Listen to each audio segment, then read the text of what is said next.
The Guns on Pegs podcast is brought to you by ITAP Group.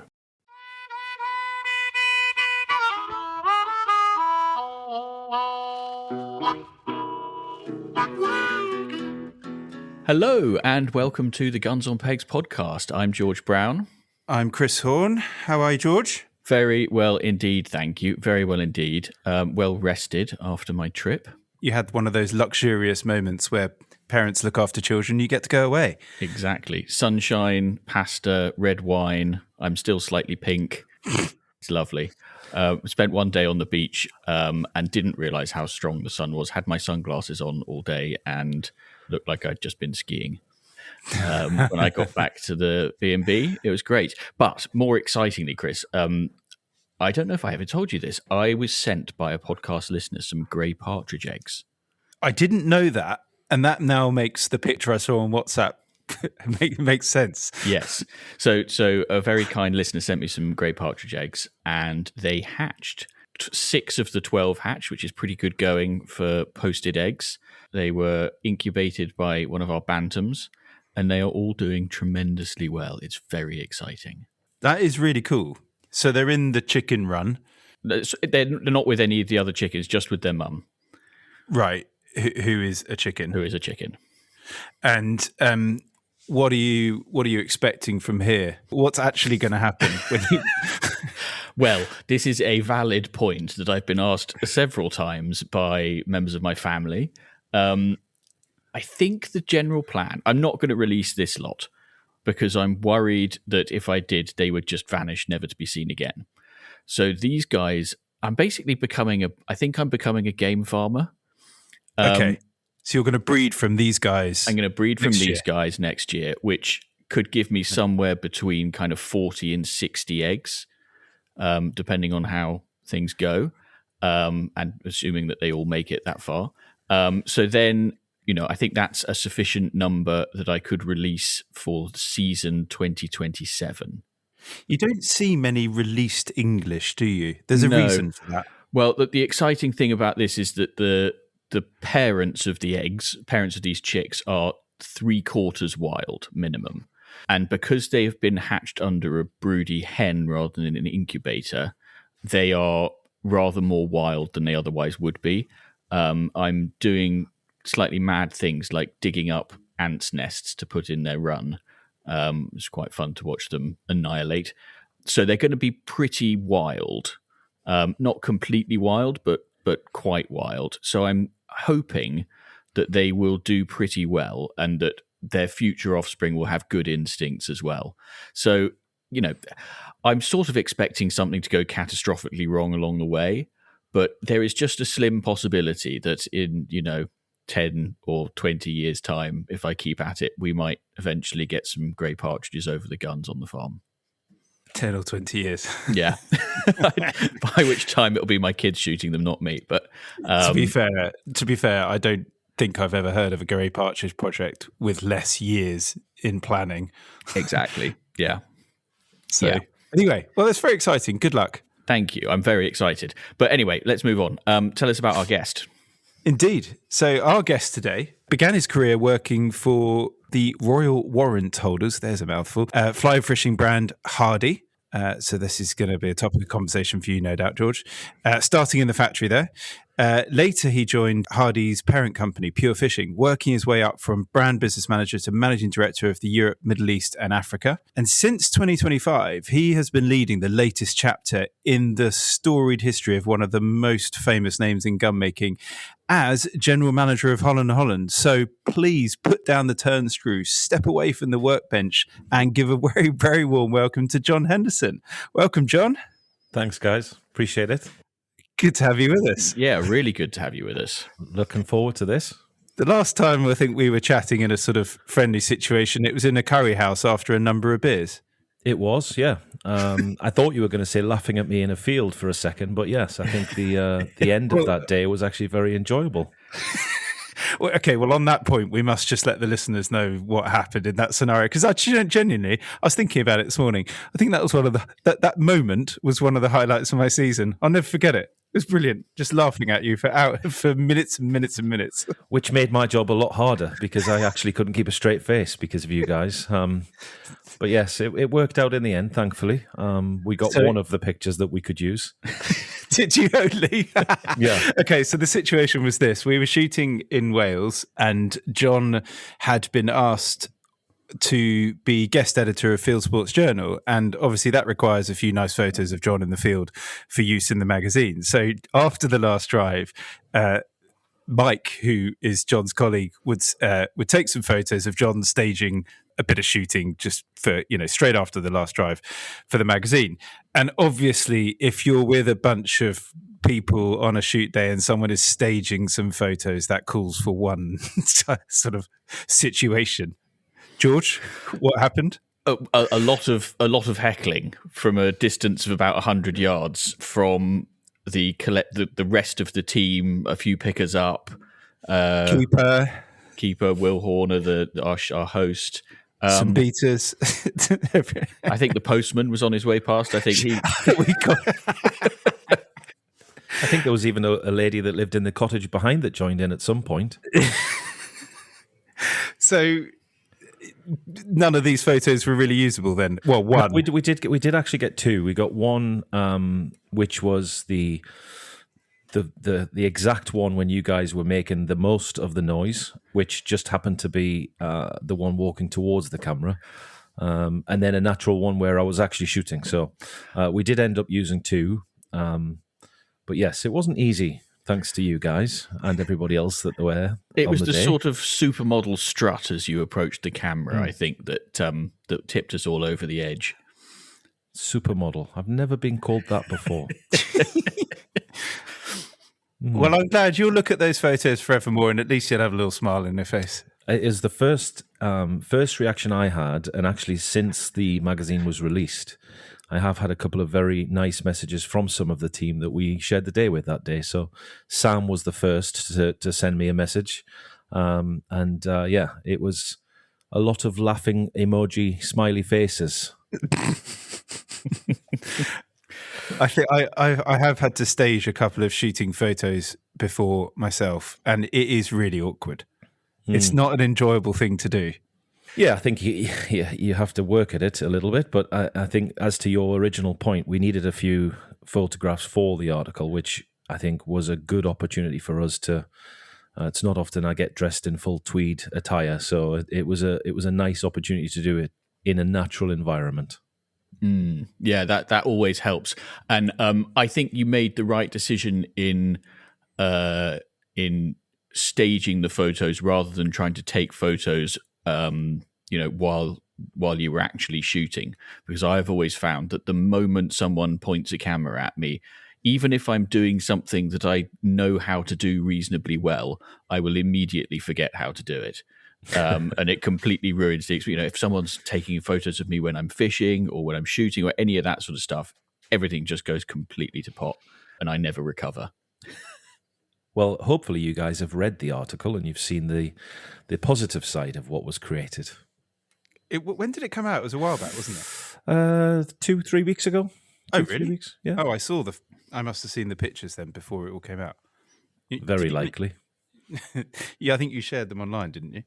No, not those ones. Someone did. Yeah, maybe someone else did. Hey. Right, well, now that we've put you through the ringer again, I think it's probably about time we let you have a drink. So, John, I'm going to start with you and ask you, what's that you're drinking? I am drinking a Balvenie Doublewood Speyside whiskey. Oh, now there's a drink. That's got a story, surely.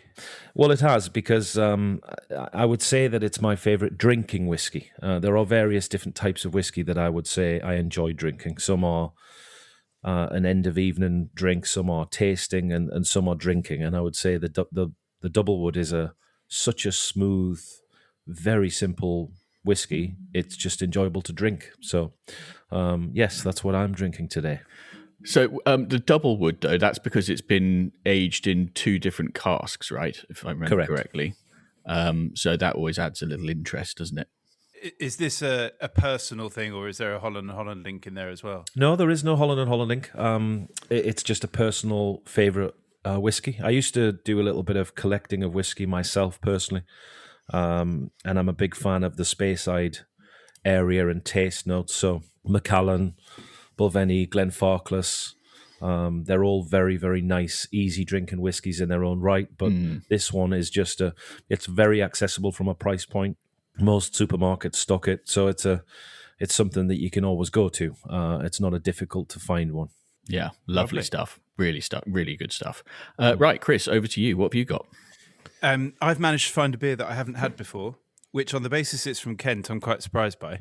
But I have Shepherd Neame's Spitfire Golden Ale. I've had Spitfire a number of times. I've never had the Golden Ale, and by the way, I haven't had a sip yet. A full pint? Well, it's 500 ml, so almost. Cool, that's lovely. They do a good beer, don't they, Shepherd Neame? Yeah, they really do. So that's a golden ale. I wonder if it's a new line for them. Yeah, I don't know. It really lovely, but I just didn't recognise the label. And, so maybe it is. Or given that you got it from the corner shop across the road from the office, right? Yeah, that trusty corner shop which has a cave of weird drinks. Well, I was going to say maybe it's not a new product. Maybe it's a 10-year-old discontinued product.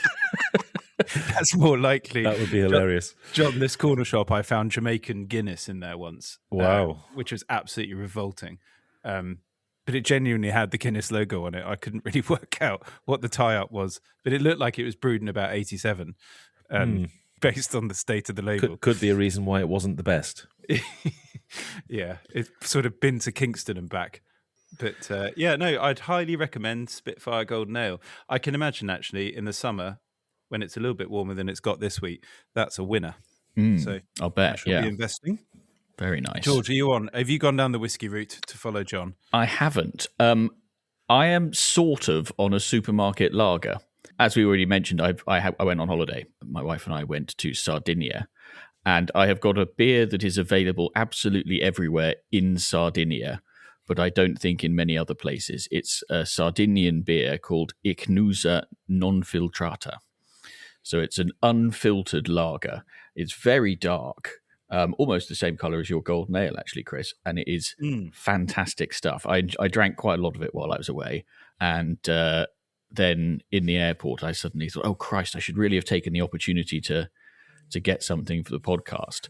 And it just so happened that there was a sort of local drinks retailer on the far side of security, so I nipped in there and picked up a couple of bottles.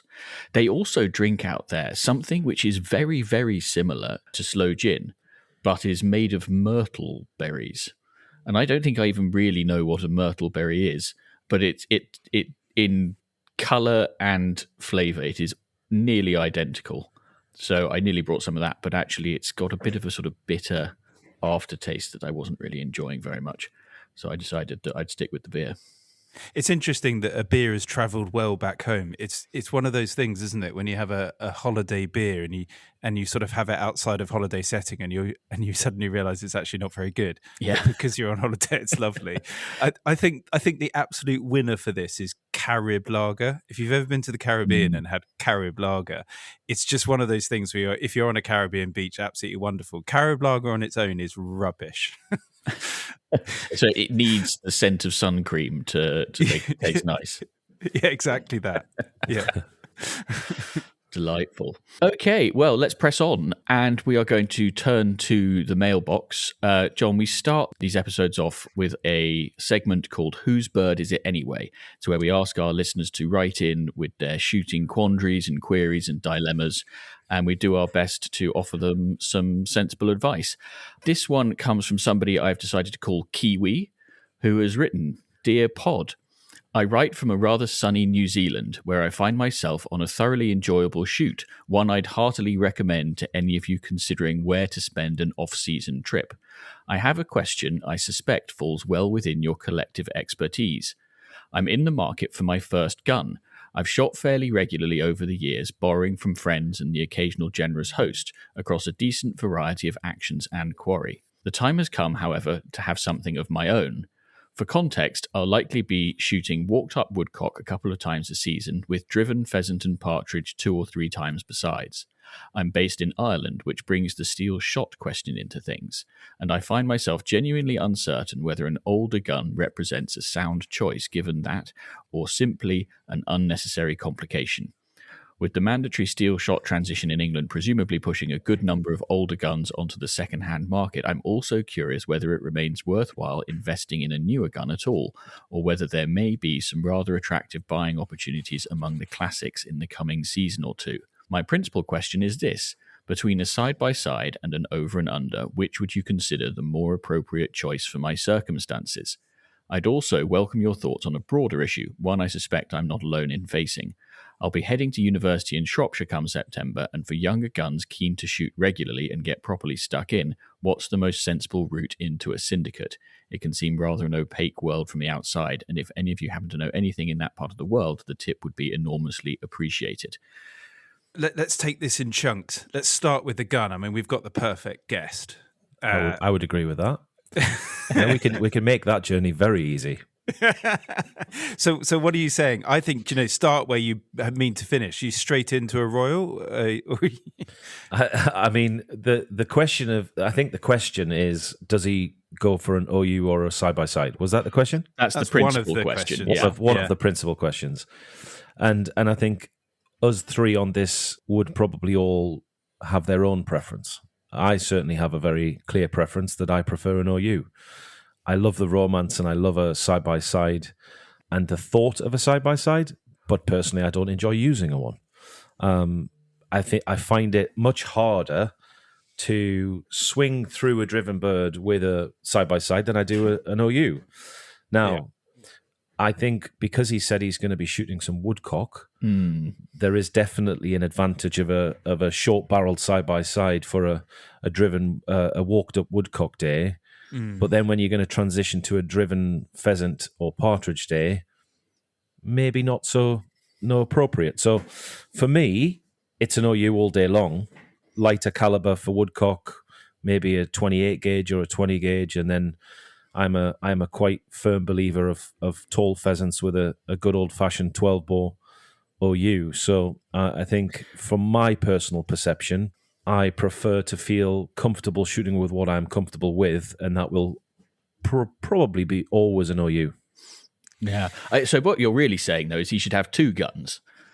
Yeah, we could do that. We could do a matching pair side by side with an OU Royal pair. For how much? That's a good idea, isn't it? Yeah.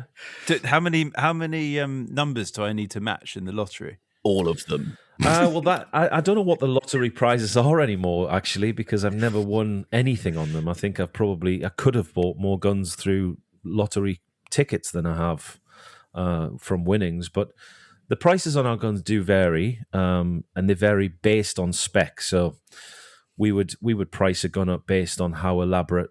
Chris, I can imagine you love an engraving pattern that really drives home something specific to you. So that would be a little bit more difficult to execute, whereas I can imagine George is quite a traditional Royal Scroll type of guy. So correct. It would depend on the spec of the gun, but our guns generally start at around about £174,000. Thank you for the last bit, not for the first bit. Can I just say, my first love of a gun was a Holland Holland Royal Deep Scroll. Nice. Traditional. That is, for me, and always will be, the style that I gravitate towards.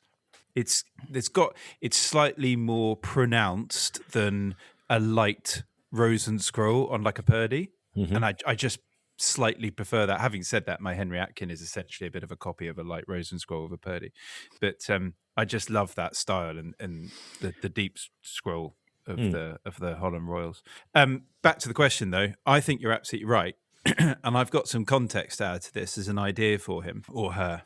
If you're doing walked up woodcock, I think there is absolutely no better gun than a light side-by-side. You're spending a lot of time with that on your arm. A heavy OU, by the end of a day, if you're walking all day, becomes really quite annoying on your arm if you're doing a lot of walked up. And I think if you can find a whippy little side-by-side, and this actually relates to the second part of his observation, which is about the second-hand market. Now, call me stupid. Look, I'm not in the gun trade per se. We're very close to it. I'm just a lover of it. I think there's an opportunity here because the whole world talks about, well, all these old English guns, they're worthless now. You're not going to be able to use them in the future. I think this is rubbish. There are already cartridges in the market that are not lead, that can go through an old English side-by-side. I don't understand where this has come from. And so there are massive bargains to be had. So please, if you own an ancestor's Purdy's or whatever, don't go ditching them on the cheap. Hold on to them. I promise you there is going to be stuff for them. And there is already. I shot with some this season. It's brilliant. And for the example here, yes, they're not going to be any good on high pheasants, but they haven't been for years anyway. So the walked up woodcock, perfect gun, an old English side-by-side that you can pick up in a Holt's auction for a bargain. Absolutely correct. And then that leaves you your money to go and do exactly what you said, John, which I'd also agree with. I think if you're shooting driven pheasant and partridge, and if they've got, I mean, to be honest, if they're not too challenging, that side-by-side will do the job anyway. But if they've got some proper height on them, as you say, swinging through with an OU is the better gun for the job. So maybe you've got some funds left to do that. There's my suggestion. Perfect. I mean, yes, I have nothing further to add to any of that, really. The only thing I'd say is, if you are buying a comparatively cheap second-hand side-by-side, then you can probably afford to splash out a bit on some bismuth, even if you're not sure about some of the steel shot. And you're not going to be getting through loads of bismuth on walked-up woodcock days, are you? So true. So true. And probably more freely available. Well, yeah. I mean, either way, you haven't got a problem, have you? No. The other thing I would add as well, Chris and George, is I think there's got to be a very clear educational line on the trade's behalf of the difference between steel shot and high performance steel shot. Yeah. Because they're two very different things. And to your point, some old guns can take steel no problem. They can't take high performance steel. Yeah. So there are lots of options, and there are lots of, you could even go to the level of something that's really sentimental. It's been in the family for generations. You can get them rebarreled. There's lots of different ways that you can still keep that traditional gun alive, but it doesn't always have to be a worry because of steel. Yeah. High performance steel is a very different thing, which, again, to your point, there's lots of alternatives out there, whether that be any form of non-toxic ammunition that do not hold the same pressures as what high-performance steel do. So there is a lot, I feel, that the end consumer across the whole world needs to be educated on non-toxic ammunition. Agreed. Chris, you've used some of this blue shot, haven't you? Lots of it.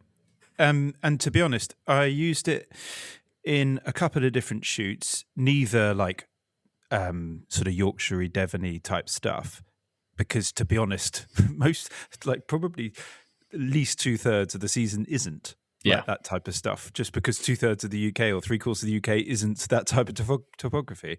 And yeah, really smooth, lovely, didn't notice a blindest bit of difference. And it made me realise this exact point, like all these old English guns going on the cheap. If you see something that you really like the look of, go for it. Yeah. I don't think you'll regret it, because I don't think it can go any lower than they are. Yeah. Okay, very quickly then on the second part of the letter then. Joining a syndicate when at university. Punchy behaviour. Well, I'm not sure about this, because I think you're committing yourself to, a number of Saturdays, and I know we like to joke about, getting out, getting a few drinks in the night before a shoot, but not at university levels, I don't think. Are you telling me that 99% of that audience aren't already doing that? Fair point. Yeah. To be fair, I started shooting in a syndicate, and I wouldn't be where I am now if it wasn't for that. Now, I wasn't at university, so that is a slightly different argument. But I do believe joining somewhere where you can build relationships, understand the sport, you come away with so many different positives that just help you become a better advocate of the field sports sector, because there are so many different ways to look at field sports, whether that be how you shoot or eating the game that you shoot. It can be lots of advantage from having that syndicate membership. Now, it doesn't have to be a Saturday. It could be a syndicate on a weekday. Oh, yeah, bugger lectures. Yeah, forget that. Most universities just have like 2 hours in the afternoon now, don't they? So you could just do it in the morning. It's got to be Harper Adams, isn't it? Shropshire. Is Harper Adams in Shropshire? I don't actually know. Anyway, yeah, I agree with the syndicate sort of grounding. Brilliant. You learn so much. It is tough. It's the most sought after aspect of shooting. Obviously, Guns on Pegs caters for this pretty well. We've got a huge syndicate section that you've got to be hot on it, though. They come and go pretty quickly. And you've also got to be pretty lucky. A lot of these syndicates have got waiting lists of people who may want to join, and they fill them up with, oh, I've got a friend that would love to, that type of thing. So to see something advertised is just generally quite rare because of the amount of demand for shooting in the UK at that sort of level. But keep an eye out in the syndicate section. You've also got our peg match service, which alerts all the shoots the other way around. They might be able to connect you. So that's the best I can sort of suggest at this stage. If you don't find one, though, that's a lot of leftover cash for the bars at uni. I wouldn't worry too much. Listen, we also have a fantastic shooting ground within the M25. If you want to come and shoot some clay pigeons and enjoy some practice, then feel free to do that too. God, that you guys always be selling. Jeepers. He's asked to be sold to be fair. He has, yeah. Right, very good.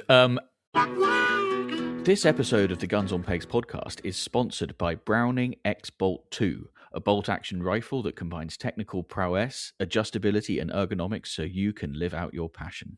The Browning X-Bolt 2 allows you to choose from 4 barrel types and 4 different stock options.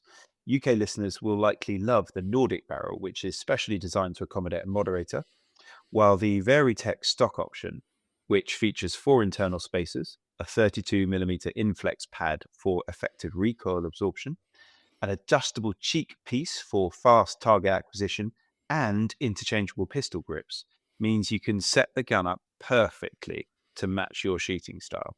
Basically means you can't miss. I mean, I beg to differ. I can always find a way to miss. I think this is therefore for someone like you. It gives you the best chance, doesn't it, George? Yeah, and I need all the help I can get, especially when it comes to rifle shooting. But if you'd like to find out more about the Browning X-Bolt 2, just visit browning.eu. Okay, we're going to do another quandary, another whose bird is it anyway? This one's from Iago, who says, "Greetings. I come to you with a worry regarding my marriage. I feel I should preamble my question for the sake of context." Good idea. "I admit that I'm rather lucky to be married to a woman who delights in the sporting world and is, in many ways, the curator of our experiences. She's both master and kennelman who keeps a pack of a dozen or so beagles that we hunt together all over the Missouri Ozarks in the United States. We spend our mornings and afternoons in pursuit of cottontails. While hunting, she carries the horn and the GPS, leaving me to carry the gun and the game bag. While she keeps the beagles working the line and on good game, I'm free to position myself for the best shots. We also fox hunt, and she keeps our horses fit and steady for our days in the field. She ensures my cob and trotter are always prepared to follow the hounds. She even cleans my horse's tack when the need arises. She whips in for the local club while I trot merrily about with the hilltoppers, where I can discuss the prospects for our hunt breakfast. Maybe her favourite thing is bird hunting with our poodle retriever, laugh if you must. Virtually all the bumper work was under her direction. The evidence of her capable direction yielded not one lost bird during this year's dove season. Rather than shoot, she instead photographs the dog and I in an effort to up our Instagram game. Ultimately, though, I feel that there's something important missing in our marital and sporting arrangement. I wish desperately that she would pick up fly fishing so that together we can bridge the summer gap between hound work and bird season. She's as athletic as a ninja, as precise as a brain surgeon, and has the rhythm of a band leader.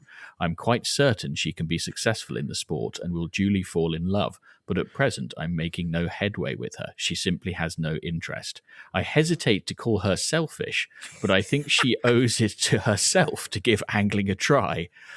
My worry is that she'll miss out on a sport that suits her. A Guns on Pegs podcast brainstorming session may offer ideas on how I might woo her. I appreciate any guidance in alleviating my domestic distress. Wowzers. What a letter that is. I know. Hold on a second. This feels slightly like he's bothered and complaining when actually he's got it incredible already, right? Yeah. It sounds to me like he's got the best arrangement possible, really. She sounds like a tremendous lady. I do question why she doesn't want to try fly fishing, though. Yes, that's obviously insane. Yeah, but hold on. Is he not missing a trick? Is there not one last thing that he can just do on his own? Like, everyone needs one thing that they do on their own, right? Like, shouldn't he just keep that as the one thing? What are you trying to say, Chris? That you don't want to spend all of your time with your wife? Every single minute of every day? Oh, no, I'd be happy to, actually. I can absolutely see his side coming from a fishing background before shooting. I can only talk of the love and the passion that I would have for that sport, but they're very, very closely connected. Field sports as a sector, as an industry, are very connected between the two, certainly from my side. Now, as to Chris's point, difficult to how you could complain with the summary he just made of his wife today. I know. Very difficult, because it sounds like he doesn't know how good he's got it. I would say that he's definitely not experienced. Oh, I nearly said something there, but my wife might listen to this. I wouldn't say that. This is a horrible conversation. You've got to tread so carefully. But look, she's polishing the tack, exercising the horses, working the dogs. I mean, he's basically got a ghillie. She's athletic as a ninja, as precise as a brain surgeon, has the rhythm of a band leader. I think she wrote that bit. I think she's definitely put him up to this one. Yes. Oh, you think so? Okay, yeah. Do you reckon it's even written by him, actually? I mean, it is like a perfect summary for a wife. So if it really is that perfect, or if she is really that perfect, did he write that or did she write that? Well, that's the thing. It's a very good argument, this, actually, because if she's that perfect, she's clearly got a big flaw in that she doesn't want to go out fishing, despite all this other love. So there's something not quite right there. There has to be a follow-up to this that goes back to her specifically and asks, why is it that she doesn't want to fish? I really want to know the answer to that. What is it that she feels that she doesn't want to experience through standing in a running stream with nature, catching a wild brown trout? What is it? It's a very good question. You know, I have, as I've said on the podcast many times before, I've been trying really hard to get my wife into fishing, and she has tried it at the very least. Now, she's also stubborn enough that even though she's been visibly having a nice time whilst doing it, when quizzed afterwards, she has professed to have not had fun. But it's quite tough to, you know, if somebody has got it in their head that fishing is dull or not for them or whatever it is, it's quite an uphill battle to convince somebody that it is something that they would like. With all of the other hobbies that she's already got, there's very little time left, as we know, right? Yes. That's a fair point. So you're essentially asking her to be fully 100% field sports with no other interests based on all the things that she's already got going on. Yes. Yeah. Maybe she just wants to go and play some golf. Yeah, or just like do something else for a bit, like a lot of people do. I mean, it's unusual. I mean, we've got lots of friends like this, but it's unusual to be so focused, right? Yeah, I think she is definitely unique in that nature. All of those things that she currently does is a lot more field sports focused than what many, many other people in the world already do. Yeah. So she's definitely pretty dedicated, I'd say that. Yeah. It's got a lot to think about already. Especially, like, I mean, were there horses in there? Or was it just the dogs? Yeah. Oh, if you've got the horses, I mean, I mean, surprised, actually, to be honest. I think if you've got horses, I'm surprised there's room for anything else. Also true. Horses are a time vacuum. And a money vacuum. And a holiday killer. So I don't know if we've got any particularly useful advice here other than don't spoil a good thing and count your blessings. Well, hold on, both of you, just for 30 seconds each, max, share why you love fishing so much. John, go first. That's a really great question. I would say for me personally, it's been instilled into me from my father. It was an attraction because of that. I have since fished with both my son and my daughter to carry that legacy forward. I've worked in the industry for 28 years, so I feel like fishing was always going to be a natural love for me. And I love nature. I love being outdoors. And that's probably more than 30 seconds. And it's that you were always going to be fishing, therefore. And George, if you were doing the same thing to someone that has never fished, who needs to experience it for the first time? I think for me, it's the meditative nature of it. It's lovely being out by yourself, doing something that requires nearly all of your brain capacity, and that then allows you to sort of free yourself from the stresses and racing brain of everyday life and work and all that sort of stuff. So for me, it's that sort of meditative, calming thing. It's long periods of absolutely bugger all happening, followed by short periods of abject terror, which I quite enjoy. But at any point, something could happen. Exactly. So it's very like stalking in that sense. Yeah. Very similar in that you're or always... test match cricket. We may have just realised how you don't catch many fish, though, Chris. Because George said you need to use all of your brain capacity. Oh, John. Just saying. Yeah. I think I don't catch many fish because I don't know what I'm doing. More to the point. It's always helpful to know what you're doing. Having said that, when I was chucking the fly over them last year, they just stare at it and then move on. And I find that on a chalk stream, when you're looking at them and they're doing that, I find that really frustrating. I actually can't comprehend how that happened in a period of time when I would guess it's probably the easiest form of fly fishing there is in the world. Going in May.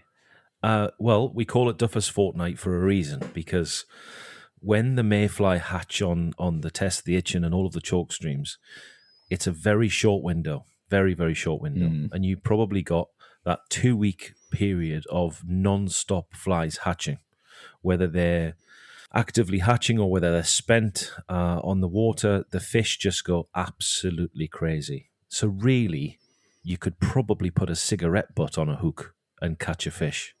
So for you to not catch fish kind of makes me wonder that you should be in the same situation as the guy's partner in America and just give up and don't fish. Just do something else. See, I understand your abusive argument, John, but it's a little bit like talking to a bunch of people who've been to an all-you-can-eat curry on a Sunday afternoon. They just don't want any more curry. And I can see why, if they've just been eating mayfly, like there's no tomorrow, and then, silly bugger here turns up and chucks a big old whatever over the top of them. And hopefully it's a mayfly, Chris. And if that's not a mayfly, then that might be part of the problem that you're having. George, did I have a mayfly on? I'm almost certain you would have had a mayfly. I mean, it is interesting, that we had a really good hatch that day, that after lunch, because it was pretty bitter and unpleasant in the morning, and the fish were really not interested in doing anything. But then after quite a good lunch, I reckon actually maybe the lunch is probably the main reason that you didn't catch anything. Having said that, look, I think the sell point, if I'm doing it from not a non-fisherman, like I used to fish quite a bit when I was younger, but not from I absolutely really enjoy it. I think that you nailed it in terms of the sort of being out there, just enjoying the atmosphere, and especially with some of the really picturesque places you can be. It is very tranquil. I'd use the word tranquil. It's extremely peaceful being in on or next to a river, it is definitely the most tranquil feeling you can have. Absolutely. And also there's the sort of puzzle aspect of it as well, right? Why didn't it take that? That was over its nose. The imitation looked exactly the same as what I saw it eat not 1 minute previously. So what was wrong with it? What did I get wrong? What can I change to make it better, give myself a better chance next time? That's a really fascinating thing with trout fishing. I mean, salmon fishing, the puzzle is even more puzzling because you can't really see what's going on a lot of the time. But yes, I mean, I think everybody should give it a go at least once. It's funny you should mention salmon fishing, because I'd say that's probably my main attraction now after fishing for all of these years. Salmon fishing would be my go-to, and what many people don't realise is an Atlantic salmon returning to a freshwater environment isn't feeding. It never does. It's already done all of that at sea. Whenever it takes a fly or a lure, it's doing that out of aggression or curiosity or whatever it may be, but it's not doing it because it's feeding. Yeah. And most people get very confused by that, because you fish for a brown trout or a rainbow trout even, it's imitation of a natural pattern. That's what you're trying to do. You're trying to imitate something that it feeds on. A salmon, different ball game. You're trying to put something in front of it that evokes a response. And that's why I love salmon fishing, because you really do not know what's next. Hear. Okay, well, I think we need confirmation that it was in fact Iago who wrote that, and we need an update to find out if any of our advice was of any use or not. So we've got a piece of correspondence from someone that George has decided to call Ptolemy, correct? Correct, Ptolemy, as in silent P. I've never heard this word. Explain. He was an Egyptian pharaoh. Oh, sure. The Ptolemaic dynasty. Fair. We must come back on to naming in a second, because we've got an update since the last pod. Oh, yeah. This one. To George, Chris, Sam, Jake and Avian, I hope this letter finds you all in good health and high spirits. I'm writing this not because I have a shooting dilemma or confession that I wish to tell you, but because I want to wish you all my most sincere and heartfelt thanks. Let me explain. At 16, I had a choice to make: to pursue a career in gamekeeping or join the military. Being young and easily influenced, I chose the latter and spent nearly 2 years in the armed forces, where, due to injuries, I left a few months after I turned 18. On arriving home, I was at a loss at what to do now. Unfortunately, shooting had become a fond but distant memory, and the prospect of a career in gamekeeping was slowly slipping away, as I had none of the suitable qualifications and wasn't even sure where to start. Just when all hope seemed lost, I had a message from my dad, who, like most, had got me into this beloved sport at a young age. The message contained a link, and the link, as you may have guessed, was to the one and only Guns on Pegs podcast. I was instantly infatuated and binged multiple episodes in the span of a few days, fascinated with everything I was missing out on. Thanks to you, this fire was lit inside me, and I decided something had to change. So I set out, determined to pursue my dream. My prayers were soon answered when a friend of my dad's messaged saying his friend was head keeper on an estate in Northumberland and was looking for a trainee keeper that they could train up. I was shocked. Fast forward 3 months, and I am now living my dream life in the beautiful landscapes of Northumberland, learning new skills each day and contributing in a small way to keep the sport we all love alive. Without the fantastic work that the Guns on Pegs podcast does for the shooting community, I would not be where I am now, and a mere thank you just doesn't seem enough. You helped to relight a fire for me, and for that I will be eternally grateful. Please continue to keep up the good work, and I hope to one day meet you all in person so I can put faces to the voices that help me accomplish my dreams. Wowzers. I know. That's amazing. I felt funny reading that out. That's incredible. Imagine us dicking about for 140 episodes has put somebody on the course to a lifetime career in gamekeeping. And I have to be honest, it was a really, really nice sentiment, but the fact that he's from Northumberland, and for all those that haven't yet guessed, my accent isn't London based. That's where I'm born and bred. So the fact that he's based in Northumberland and found his passion and love in Northumberland is even more poignant for me specifically, because that's where I've shot all my life. Great part of the world to shoot in. I love I it. really like it up there. It feels very different to a lot of other parts of the UK when you're shooting. There's something about the way that the communities and the pubs just feel a little bit different. It's less densely populated than, like, say, down in Devon when you're in the pubs after the shoot days. It's got its own little atmosphere. It's really enjoyable. Well, there's another connection because my grey partridges are from Northumberland as well. Really? Yeah. Do they talk like John? They're still too young to talk. What do you mean talk like John? Did they come from a certain high profile estate with grey partridges? No, they didn't. No. Okay. No. I know exactly the one you mean, but no, not that one.